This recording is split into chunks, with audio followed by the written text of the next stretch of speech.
Okay, so here's how to actually get over someone. So aside from deleting things that actually remind you of the person, you should look forward to doing things like journal work prompts, shadow work prompts, and anything inner work related is going to be really good for you at this time. And if you guys don't know what journal prompts or shadow work prompts are, basically journal prompts are just lighter questions that help you understand your own feelings.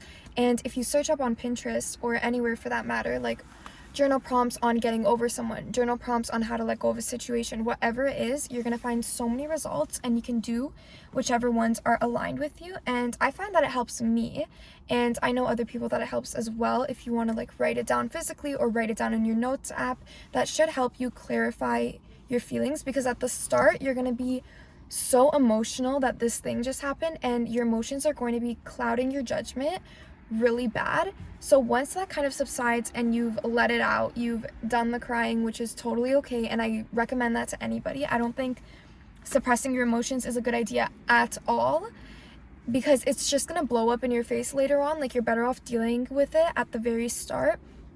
And even if you think you're overreacting or being too emotional, there's no such thing. Take your time, cry it out.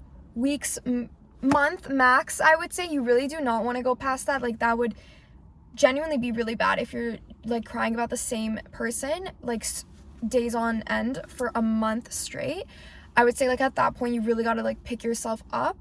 But for me personally, I don't really let myself like dwell on a situation for more than a week, and I feel like I'm not really forcing to get over it. It's just if I really take the time to feel those emotions, after that week I feel pretty set on at least taking a couple steps at moving on from the person. So back to shadow work prompts. Those are more heavier questions that are designed to reveal your shadow self, which is the part of you that you've been repressing. And this is like the part where those emotions that you don't want to deal with are at, and those traumatic experiences that you don't really want to acknowledge, or even childhood memories that you don't want to look back on. Shadow work prompts are designed to basically bring that side of you out and for you to be comfortable with it eventually. And a lot of people don't do well with them because it's really difficult to actually write out like a whole answer to a question that's actually really heavy, because there's a lot of things that we don't want to deal with, especially if we're avoidant attachment styles. We're not going to want to deal with problems head on. Like, we're going to run away from them and push them away, which is honestly really bad, because like I said, suppressing something is not gonna make it go away. Like, eventually it's gonna blow up in your face. It's like you're filling a cup with water. Like, eventually the cup's gonna overflow and it's gonna be a mess, and you would have been better off if you just dealt with it from the very beginning instead of letting it drag on like that. So other things that I would say would help you get over the person are make a pros and cons list in like your notes app, or literally write it down, whatever you want about the person, and write down the pros of like what you liked about them, certain qualities about them, whatever it is. And even memories, like write down those memories that you liked with them. Just make a little jot note list and then write the cons. You can write things like, oh, I don't like the way they handled conflict. I don't like the way they made me feel sometimes. I don't like the way they neglected my emotions. Like, whatever it is, write down those cons of the person. And what you're gonna want to focus on at the end are those cons, because you can have a list of like 1,000 pros, but if you have a couple cons that are really bad, it will overpower the list of pros that you have. Like, for example, if I'm like going on and I'm like, oh my god, like this guy is so great, he's so cute, he's so this, and then like one of my cons is he doesn't respect me, like that takes over the entire pros list. Like, you gotta like hit the list, literally hit it away. Like, that's not, you have to focus on the cons, unfortunately, because your end goal is to get over the person. Like, you don't want to be sitting there like reminiscing about like 100 pros when there are a couple cons that you should take into consideration, because they're not in your life anymore for a reason, and you're not going to get anywhere if you're just sitting there staring at the pros and missing them and being like, oh my god, like I missed the way they did this and this. Like, no, that's not going to get you anywhere. Like, it's literally not going to get you anywhere. Now, another thing that I do that really helps me a lot, and I think Tam Kaur mentioned this in one of her YouTube videos. If you don't know her, she's a self-development YouTube creator. She's absolutely incredible. I definitely recommend you watch her. She had a video on, I believe it was actually how to get over friendship breakups, and she mentions that whatever pros you have from the person, whatever qualities you liked about them, write them down in a way where you want to manifest them in the next person. And this always does me so well. Like, I'll sit down and I'll write down, like, okay, I liked how funny this person was. I like how much they made me laugh and how our sense of humor is aligned. And then I'll write down right next to it, I would like to manifest this in the next friend / partner, whatever. And just make an entire list like that. And this is going to help get rid of your limiting beliefs that you're not going to find somebody better than them, because you're going to be looking at this list and you're going to be like, oh, obviously there's other people out there with the same qualities. And it's not going to be hard to find that, especially when you let go of what's no longer serving you. You're going to attract what is going to serve you. So make that list of what you want to see in the next friendship, relationship, whatever it is, because that's going to take you really, really far. Okay, and on another note, sometimes we don't miss the actual person, we miss how they made us feel. And it's really tricky to differentiate that, because we tend to romanticize people and turn them into this entire, like, ideal version that we want them to be, when in reality they're not really like that. And it's just difficult to figure out if we even like the person as a whole, or if we like the image we made up in our heads, or the way that they make us feel. So think about how this person made you feel, and let's say they made you feel loved. There are things you can do on your own that are going to make yourself feel loved that you don't need to search for in another person. So for example, if they gave you compliments all the time, give yourself compliments, like do mirror work, look yourself in the eyes and say the exact same things you want to hear from another person.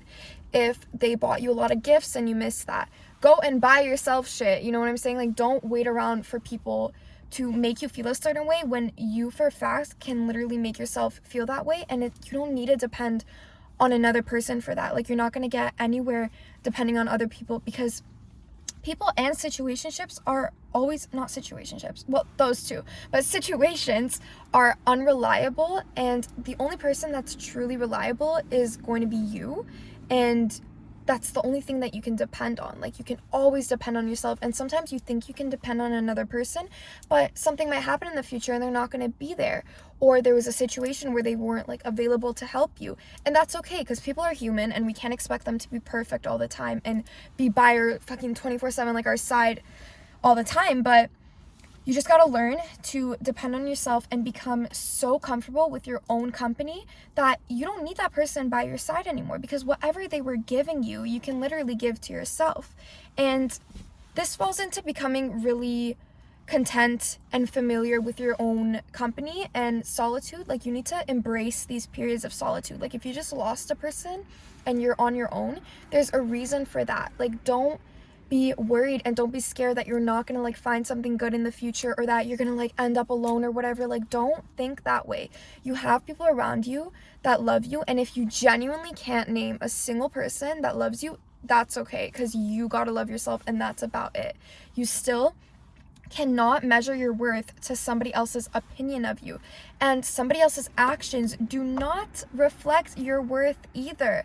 Like, people are acting out based on their own experiences, insecurities, traumas, whatever it is. They're constantly projecting, and not only are they kind of treating you the way they feel about you, but they're also treating you the way they feel about themselves. So a lot of times when we receive, like, negativity, or we're getting bad treatment from somebody that we love, a lot of the times it has to do with them and not you, unless you actually did something wrong, which, if you're watching this video, I doubt you did. So just remember that people's treatment towards you is not a direct reflection of how much you're worth. You know how much you're worth, and you have to remember that. So when you see somebody that's not giving you the amount that you're worth, you have to walk away, which I'm assuming you've already done, because we're talking about letting go of the person. So think about, like, the activities and the memories that you had with this person, and think about the ones you specifically missed, and think about how you could literally do that on your own. Like, you don't need to wait for other people to do things, and most of the times the things, like, you miss doing with other people, you could literally do yourself. Like, for example, if you went on, like, a bunch of, like, late night drives with, like, your partner or something, like, you can go on drives with yourself. You know, like, if you went to the mall, like, shopping with your friend all the time, well, you could go shopping on your own. Like, we tend to like put this really big level of importance on other people when in reality, it's all that our energy and attention makes them. Like, people at one point were nothing to you. Like, before this friend or this partner walked into your life, they were nothing to you because you didn't even know them. And correct me if I'm wrong, you lived fine without them. So if they were nothing at one point, you can make them nothing again. Like, you hold that power to say how much you miss someone or how much they're worth in your eyes, because it's your life. And if you want to decide that somebody else just isn't worth your attention anymore and you don't want to dwell on the fact that they're no longer here, you're allowed to do that, and you're allowed to let go and move on from that. And on that note, once you've done all of these inner work ideas and felt more comfortable with your solitude and more comfortable with yourself and depended on yourself more and like gained your independence, as opposed to waiting around for other people and sitting there and missing them when you can recreate that reality or that feeling that they gave you on your own, once you do all that, you're probably going to feel ready to unfollow, delete their number, block, whatever it is that helps you in your peace. You're going to feel ready to do that. And also remember that they unfortunately always come back. They always come back. Like, just don't doubt that. Literally don't doubt that. But they only come back when your energy is signaling that you don't need them anymore. Like, you don't want them there. Like, it's fine. You're doing well on your own. Like, you're doing good on your own. You're content by yourself and you don't need them there anymore. That's usually when they spin back. Because unfortunately, people can sense that energy and they sniff it out. And next thing you know, they're fucking texting you or they're calling you or they're following you again. And it's a mess. I would recommend not to go back to anybody, because I think if you got to the point where you're literally watching a YouTube video on how to let go of someone, you should not welcome them back with open arms when they do make their way, because clearly they're not meant to be there for a reason. Otherwise, you would not be watching videos on how to get rid of that energy in your life. Oh, and last thing, in terms of energy, there are a lot of affirmations you can say out loud to the universe or God or whatever you believe in. You could say, universe, please detach me from this person. Please help me move on from them. I don't want to dwell on this. I don't want my energy going towards this. I think there are better things to do and work towards, and I just don't want to be thinking about this. And speaking of that, there are better things to work towards. Like, think about your goals. Think about what you actually want your life to look like. If you find something that you can put that energy towards, you're not going to care that much about this person that you're trying to let go.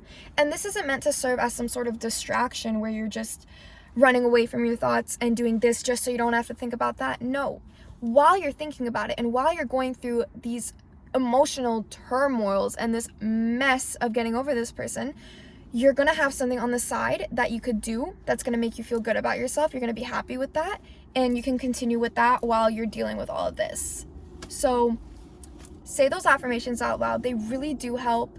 They help me a lot. And if you don't know what subliminals are, they're basically, sometimes people put like rain sounds, but I listen to the ones that have music that matches my taste. They have them on YouTube, and you can literally search up a subliminal for absolutely anything. And how it works is there's messages beneath the music that you can't hear but your subconscious mind can hear, and usually you have to have it on a low volume, because if you turn it up, you're going to be able to hear the affirmations. And they go to your subconscious mind, and that's how you reprogram your subconscious to think the way that you want to in terms of the subliminal. So when I'm having a really hard time and I literally cannot stop thinking about a person and I'm obsessing, I literally put on detachment subliminals, or I'll put on good frequencies to attract good energy while I'm saying these affirmations and while I'm trying to boost my self-love so that I don't think about this person no longer. But anyways, that's all I have for you guys today. Those are my tips on how to get over someone, and I hope they help you, and I'll see you guys in the next video.